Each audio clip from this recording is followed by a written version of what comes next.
ఎలాగుందే పాప తొలి చూపే చుట్టుకుంటే ఏదో కొత్త ఊపే ఎటువైపు నెట్టేస్తుంటే ఉండుండి ఎటుంచో ఒక నవ్వే తాకుతోంది మొత్తంగా ప్రపంచం మహగమ్మత్తుగా ఉంది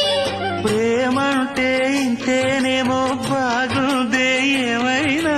నాకు కూడా కొత్తేనయ్యో ఏం చేద్దాం ఈ పైన కాస్తైనా కంగారు తగ్గాలి కాదన్ను ఏం చేసినా సరసం ఇంకా ఎక్కువైతే చచా చిచి తప్పదయ్యో అప్పుడే